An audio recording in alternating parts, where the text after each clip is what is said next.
You cannot do well with finance if you don't have the right set of numbers to start with.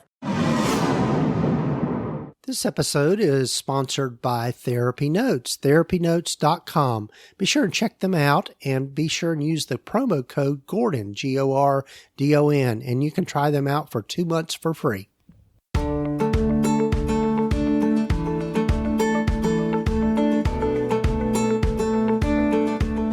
Over 15 years ago, when I started my private practice, I had to learn a lot, and most of it the hard way, and I don't think you need to do the same.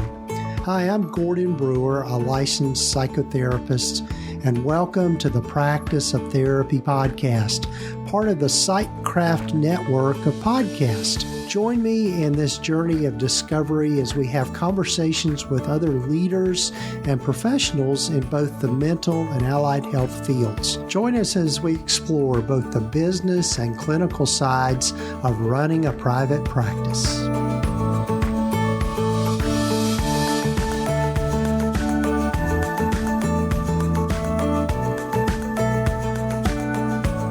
Hello, folks. It's Gordon Brewer, and this is episode number 322 of the Practice of Therapy podcast. So glad you've joined me, and hope you're having a good week or weekend whenever you might be listening to this. So in this episode, I get to talk with a financial planner, and, that's a topic that I think is always good to visit in thinking about how we handle our finances, how we handle our money. Here the last week, I met with my accountant just in preparation for tax season, and it's always interesting to think about those things. So in this episode, I'm joined by Carla Titus, who is a financial planner who is located in Portland, Oregon, but she has a real passion for working with small businesses and in particular, people like us in our profession. So I think this is always good to hear different perspectives on this. And so looking forward to you hearing my conversation with Carla. So one thing I do want to remind you of is that open enrollment is still available for the Practice Collaborative. So the Practice Collaborative, the private practice, the Practice of Therapy Practice Collaborative, let me say that correctly, the Practice of Therapy Collaborative. Okay, there, I got it right. So is a membership community that I have revamped. I've had several different versions of membership communities over the last several years, but this is one that I've put together, and just listening to folks like you and just following some of the examples of some of my other colleagues in this whole consulting space of being able to provide something that is a little more intensive than I've done before. So the Practice Collaborative, we will meet once a week, and each week we'll have a different theme to it. And that one week we'll do a mastermind, traditional mastermind, where we'll have a hot seat and people can ask questions of a particular person. We'll also have a work day one of the weeks during the month. We'll also have a day in which we will let you hear from other experts in the field, other consultants and other folks that do what we do. And then also I'll be doing another teaching component in which I'll provide some lessons and tutorials for the folks in the network or in the collaborative. So I'd really love for you to join me. And you can find out more about this by going to practiceoftherapy.com/practice collaborative. And you might want to go ahead and jump in. Enrollment closes March 31st, depending on when you're listening to this particular episode, but we've only got just a few more days left before our enrollment will close. So be sure and check it out. And also, before we get to my conversation with Carla, I'd love for you to hear from one of the members of the Psychcraft network, along with something from our sponsor of the podcast, TherapyNotes. Hey there. If we haven't met, my name is Lisa Mustard, and I'm the person behind the scenes of the Therapy Show with Lisa Mustard, a podcast where I interview seasoned and knowledgeable talk therapists from the counseling world to glean valuable insights, techniques, and tools that you can apply to your practice and your life. Plus, you can also earn continuing education contact hours from some of my episodes. So, to learn more about the show and get your first continuing education contact hour for free, head on over to my site, lisamustard.com. Have you ever wished your private practice could run as smoothly as a well-oiled machine? Well, look no further because TherapyNotes is here to revolutionize your practice. TherapyNotes is the complete practice management system you've been dreaming of. With everything you need to manage patient records, schedule appointments, meet with clients remotely, create rich documentation, and handle insurance billing, it's your secret weapon for a smoother practice. And the best part? It's accessible wherever and whenever you need it. Yep, even on the go. Imagine having more time for what truly matters, your clients. It's like having an extra set of hands, but digital. And here's the kicker. It's the very EHR Gordon relies on in his own practice. So, you know it's the real deal. Say goodbye to paperwork nightmares and hello to more time and better quality care. Check out TherapyNotes today at practiceoftherapy.com/therapynotes. Oh, and don't forget to use the promo code GORDON to get 2 months free. That's practiceoftherapy.com/therapynotes with the promo code GORDON. Enjoy the show.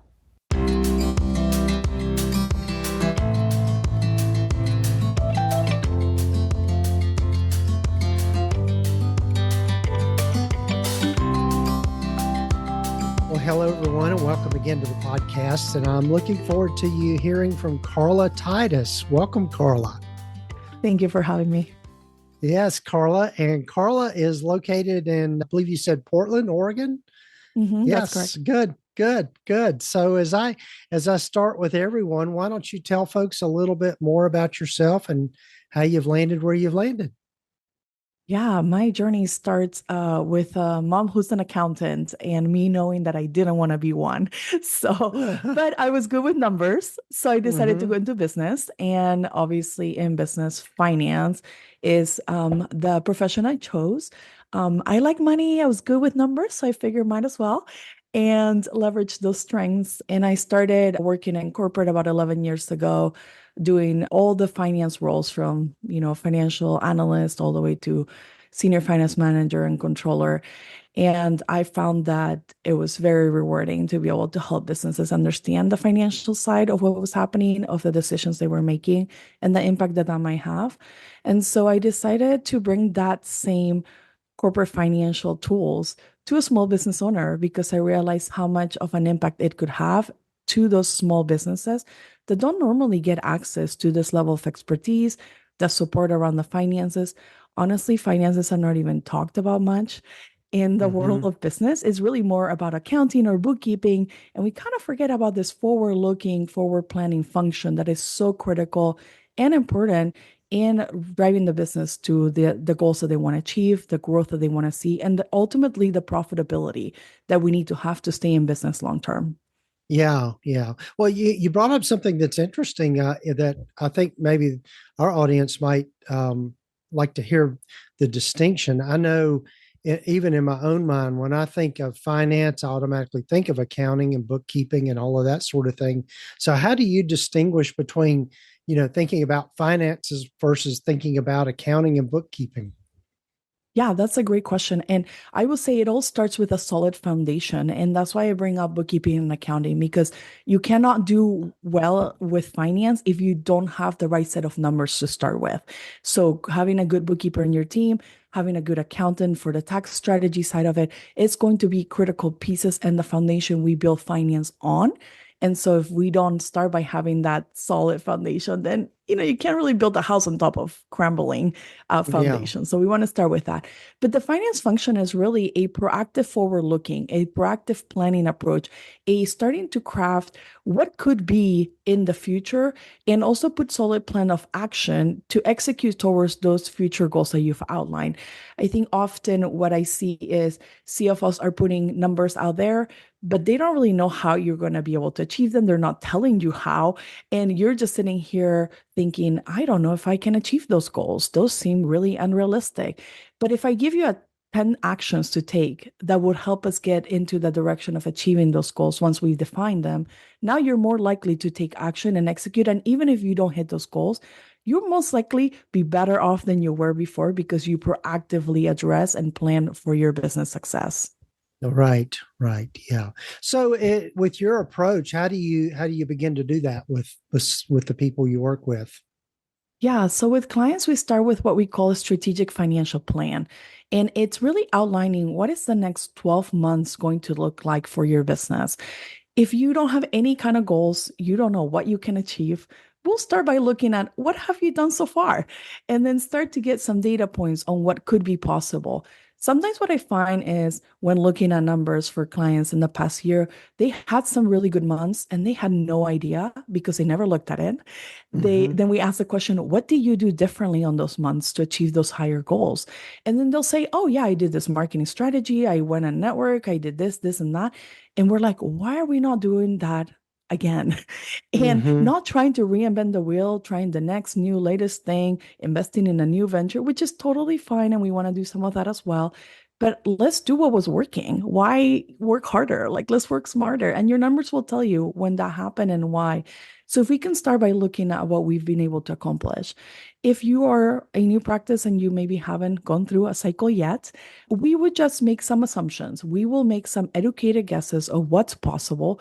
Obviously, we have experience working with businesses, Mm-hmm. so we know the pace of growth that you might be able to achieve in the first year and things that you might want to consider as you're going into business that makes it more realistic. I find business owners can be very positive and well-intended and a little bit ambitious beyond what might be realistic in this. So we bring that financial perspective and realistic approach to the assumptions that we put together so that we know it's something they can attain as far as it goes with their revenue goals or their expense structure and ultimately really focusing on that bottom line profitability. Right, right.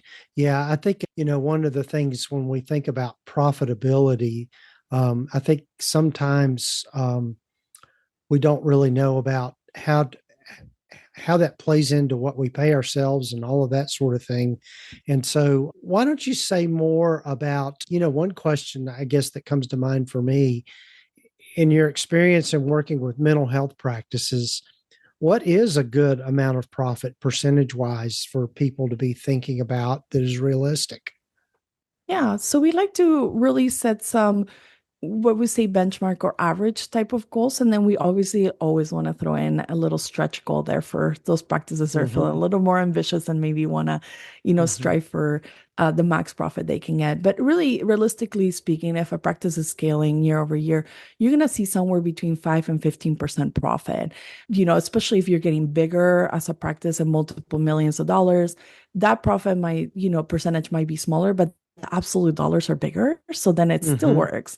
And I think that's Mm-hmm. something that maybe we don't talk enough about. As you grow, the number, the top is much larger. So that percentage might be smaller, but it's still pretty good. And Yeah. then when you want to strive for maybe beyond what's average, 20% profitability in some of the practices that we work with is not unheard of. It Mm-hmm. takes very cautious control of costs and appropriate lean operating structure for you to be able to achieve that and Mm-hmm. making sure that you're not staffing too highly on the admin side and that you're not hiring too many clinicians that are not performing at capacity and really keeping an eye on all those metrics very tightly in order for that to be Mm-hmm. realistic. Right, right. What sort of ways do you recommend that people kind of track all of that? Of course, so what comes to mind for me immediately is the what I use is QuickBooks for the bookkeeping part. And are there other tools that people use that you see that they find maybe most helpful? Yeah, we've seen different tools depending on the clients that we work with. Everybody kind of has their preference, but we definitely do work with QuickBooks Online for the most part. It is the industry standard tool. Whether we love it or hate it, that's Mm-hmm. besides the point. And we have Mm-hmm. a lot to say about it, but it is what works best for the size of businesses that we work with in the mental health space.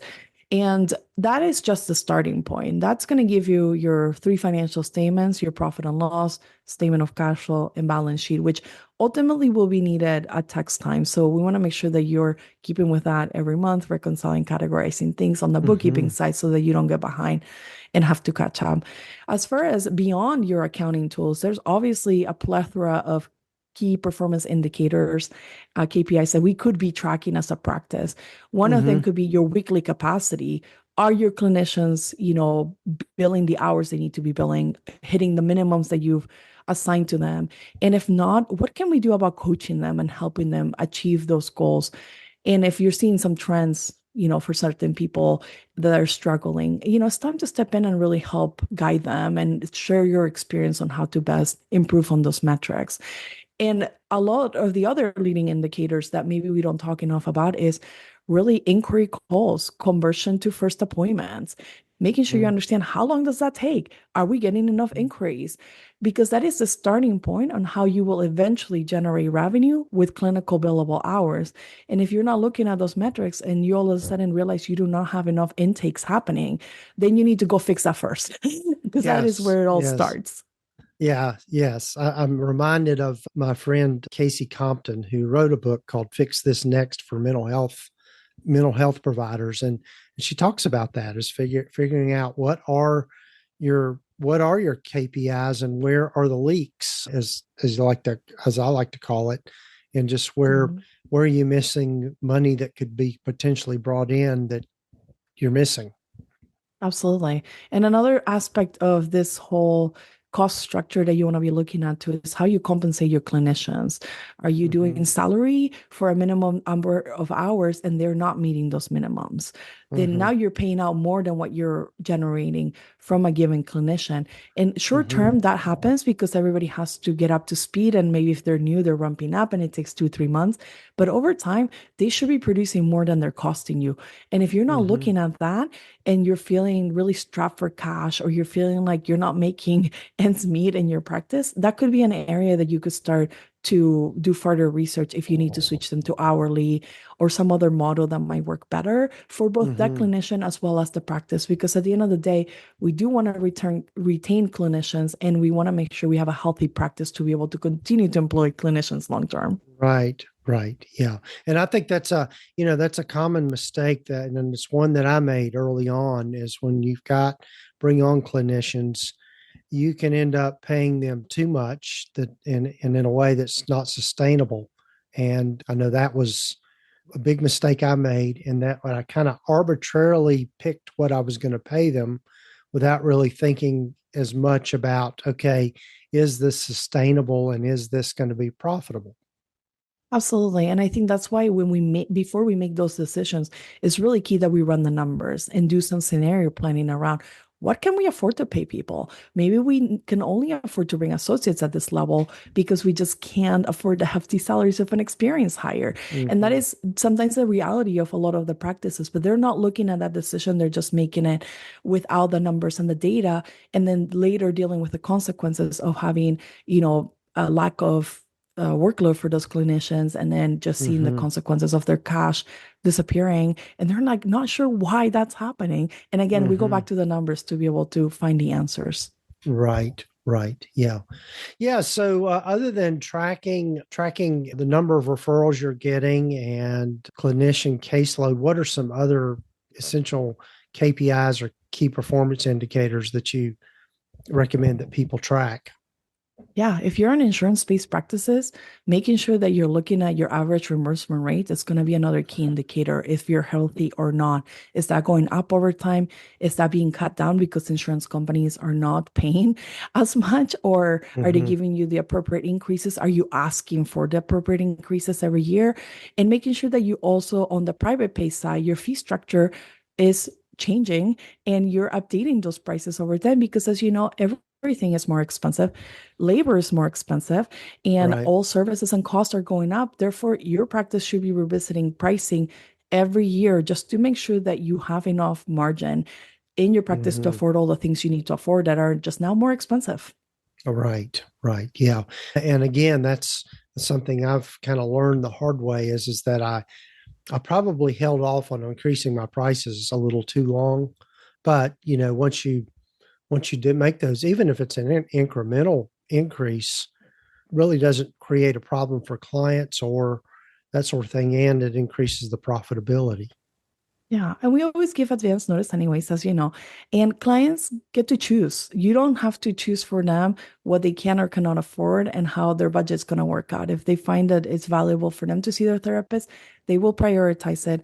And if they can't Hmm. afford to, they will find someone else.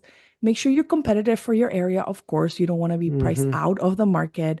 And also, it's very common that every year there is a minimum, increase expected. And if you can at least set that expectation with clients year over year, there will be no surprise because they know to expect it. Even if it's $5 or $10 a session, it could really add up times the number of sessions you have, times the number of clinicians in your practice. It really can make a Hmm. huge difference. So make sure that you're looking at those metrics. And then on the insurance side, make sure you're following up with claims. If you have denials, if you have rejected claims, if Hmm. the codes you're building are not the right ones, like checking with an experienced builder that can tell you, this is how you maybe properly bill this type of claims to get the maximum refund that you can from the insurance companies to make sure Hmm. we're not leaving money on the table. I see sometimes practices are not billing high enough and Hmm. they're just not getting reimbursed what they should be fully. And we look at that very carefully to ensure we're not leaving money with the insurance Yeah. company. Right. Right. And one tip I'll add in there is always bill for your full rate rather than putting on the claim just your contract rate because things can change with the insurance company, and if they're only going to pay what you put on the claim. Yeah, they're not coming knocking on your door to say, "Hey, I think we owe you a little bit more money. Do you want to bill us Hmm. higher?" They're in business Yeah. as well. They're not going to come do you that favor, Right. unfortunately. So it's Right. up to you to make sure that you're ahead of that. Yes, very true. Very true. Well, Carla, tell us a little more about your company and how it got started and what all, a little more detail about what you all do. Yeah, so we are a fractional CFO firm. We started in business about 6 years ago, consulting for all sides of businesses in different industries. And we really specialize in mental health group practices that are growing and need additional support. We come on their team as their leadership position as a fractional CFO that is driving really all the finance function as well as managing the bookkeeping team and accounting team if needed to make sure that it's all working together towards the same goals, that we have goals for the year, that we have a financial plan in place, and that we're also monitoring and tracking financial performance month over month, making sure those reviews actually happen. As you know, we're busy business owners, and Hmm. it's really hard for a practice owner to be doing everything themselves, especially if they're growing and scaling and hiring and dealing with the day to day. Right. So bringing in some help to outsource that financial side while still keeping an eye on the numbers and a pulse on what's happening because those monthly reviews are really helping them see and review Hmm. and make decisions around the financial side as well as strategic meetings where we are making decisions for the longer term and where we want to see the practice go really helps drive that function and takes this off the plate of the owner. Again, not the accountability of it. We still want the owner involved and a partner that Hmm. they're really looking at things. We're not advocating decision making, but we're really augmenting by having Hmm. an additional, leaders in the team that's helping drive that function more actively. Sure. Sure. Yeah.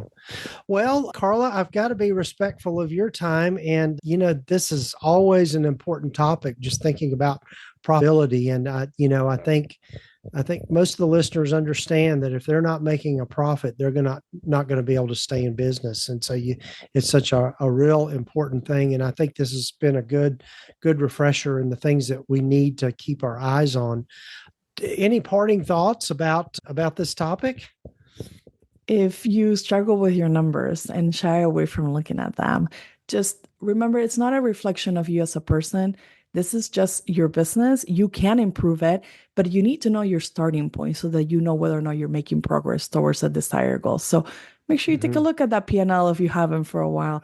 at Right. least do it monthly because it's going to reveal a lot of things that maybe you could be doing differently to help steer the company in the right direction financially. Right. Right. And it might even be a happy surprise. You might be doing better than you think you are. Sometimes that happens and they're like, oh, I Yes. am so glad I looked at it. And now Yeah. they got their day going and they're really excited about Uh-huh. what's happening. And if it's not what you expected, that's okay. Guess what? You get another chance at it next month to improve on Right. it as long as you're looking at it and know what's happening.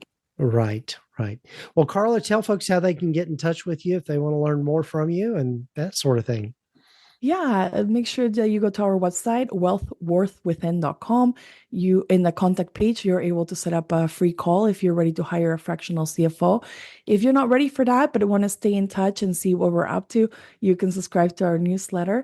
And we always share free educational content on all of our social media at Wealth Worth Within to make sure that business owners are taking control of their finances, feel more empowered, and really start to have, better feelings around their money and, take some of that action to really improve on what they're working on financially. Yes, that's great. Well, Carla, it was great to talk with you, and I hope that maybe we can have another conversation here in the future.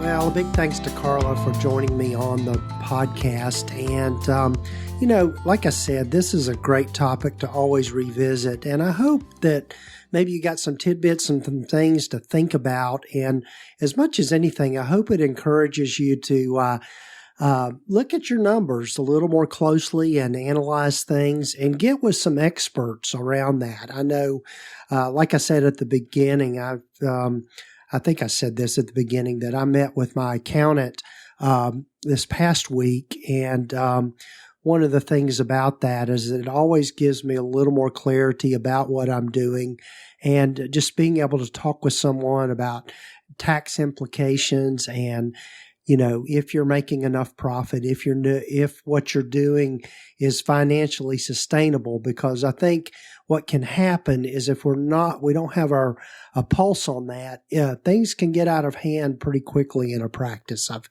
heard so many different horror stories where people just didn't have a good grasp on their numbers and just they found themselves in a pickle. So anyway, hopefully you got some good information from this particular episode. And also, before we go, I'd love for you to be able to check out the Practice Collaborative, the Practice of Therapy Collaborative. And you can find out more about that by going to practiceoftherapy.com/practice collaborative. And enrollment for that particular membership community is going to be closing March 31st. So, go ahead and jump in there and enroll. And if you'd like to ask me questions about it or want to jump on a quick phone call, I'm open to doing that to answer any of the questions you might have. So, and also before we go, big thanks to our sponsor of the podcast, TherapyNotes. They're who I use in my practice, and they are, in my mind, the leading electronic health record system for mental health providers. And as I've said many times before, I'm always impressed with how they are staying on top of the needs of us that are in private practice and mental health providers by just providing more and more tools within their platform. And it's well worth the investment, and I absolutely get the return on my investment by using them. It's a complete system. So be sure and check them out. You can go to practiceoftherapy.com/therapynotes, and be sure and use the promo code just Gordon, Gordon, and you can try them out for 2 months for free. So take care, folks. Look forward to being with you again next week. Oh, and take time to follow us or subscribe to the podcast wherever you might be listening to it.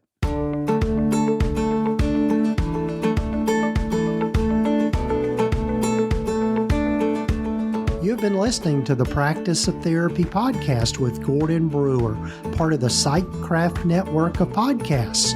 You can find out more about the other great podcasts in the network by visiting psychcraftnetwork.com. And if you haven't done so already, please visit us at practiceoftherapy.com and get your free private practice startup guide, along with a lot of other great resources and webinars and free things just by visiting. Also, be sure to follow us wherever you might be listening to your podcasts. This podcast is intended to be educational in purpose and is not intended to give legal, accounting, or counseling advice. If you need a professional, find the right person for that.